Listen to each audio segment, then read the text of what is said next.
Now we're going to turn our attention to subtraction with positive and negative numbers, and you'll see it's going to be a real simple process because we just make a new definition for subtraction, define subtraction in terms of addition, and then we use our rules for addition. So the first thing I want to do is write the rule for subtraction on the board, and that's this. A subtract B is always the same as A plus negative B. Now that's how we define subtraction with positive and negative numbers. To subtract B, we add the opposite negative B. Now here's what you do with that definition. Simply accept it.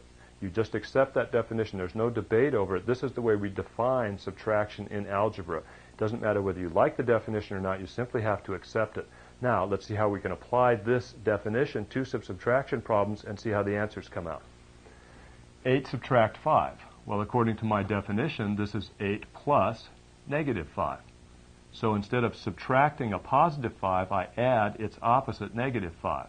Now I have an addition problem. I know how to add 8 and negative 5. The answer is simply 3. Now that's consistent with the answers that you used to get just by regular general math or basic math kind of subtraction. 8 subtract 5 is 3. So this new definition that I've gotten right here for subtraction as being addition of the opposite gives me an answer that's consistent with the answers I'm used to getting. But what this definition does is allows us to add or subtract a wider variety of problems. Here's our next one. 8 subtract 2. Negative 8 subtract 2. So that's negative 8 plus a negative 2. So instead of subtracting positive 2, I add its opposite, negative 2. Notice that the number in front here, negative 8, stays exactly the same. Just like in my definition, it's A subtract B and A plus the opposite of B. That first number doesn't change at all. Now I have an addition problem, negative 8 plus negative 2.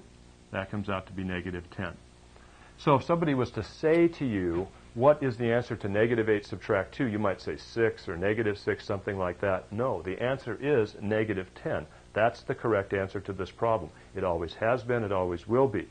We arrive at this answer by changing subtraction to addition of the opposite and then applying my rule for addition to get negative 10. So you may find that your intuition tends to make you feel like some of your answers aren't correct when they actually are. Don't pay too much attention to your intuition right now. Simply try to change every subtraction problem to addition of the opposite, apply the rule for adding positive and negative numbers, and get those answers, check them in the back of the book until you start to operate correctly with subtraction. How about 15 subtract negative 20? Okay, my first number is 15. It doesn't change. Instead of subtraction, I'm going to change to addition, and instead of negative 20, I'm going to change to positive 20. So instead of subtracting a negative 20, I add its opposite, positive 20. Now, 15 plus 20, 35. So 15 subtract a negative 20 is always the same as 15 plus 20. That gives us 35. Here's our next problem.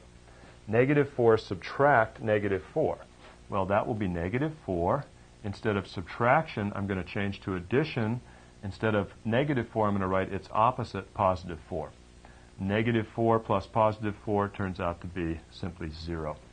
So negative 4 subtract negative 4 comes out to be 0, and I found that by changing subtraction to addition of the opposite and then using my rule for addition. So what you want to do is work with this definition for subtraction enough so that you're comfortable with this. I actually never think in terms of subtraction. I always think in terms of addition when I work these problems. Let's look at one that's a little bit more complicated. 9 subtract 2 subtract 3. Now when I work this problem, I think to myself 9 plus negative 2 plus negative 3. Because even if I don't write subtraction, I always think, even if I don't change to addition of the opposite, I always think of subtraction in terms of addition of the opposite. So let's see. Let's write this as 9 plus negative 2 plus negative 3. So instead of subtracting 2, I change to addition of the opposite. Instead of subtracting 3, I change to adding negative 3. Now, 9 plus negative 2 is 7 plus negative 3. 7 plus negative 3 is 4. So I do my subtraction by thinking in terms of addition. Even if I don't write this step, I still think this way. 9 plus negative 2 is 7. 7 plus negative 3 is 4. Here's another problem. 7 subtract the quantity 3 minus 9, subtract 6. Okay, 7 subtract inside the parentheses 3 subtract 9, I'm going to think of this as 3 plus negative 9. When I do that, my answer is negative 6. Subtract 6. 7 subtract negative 6 is the same as 7 plus 6.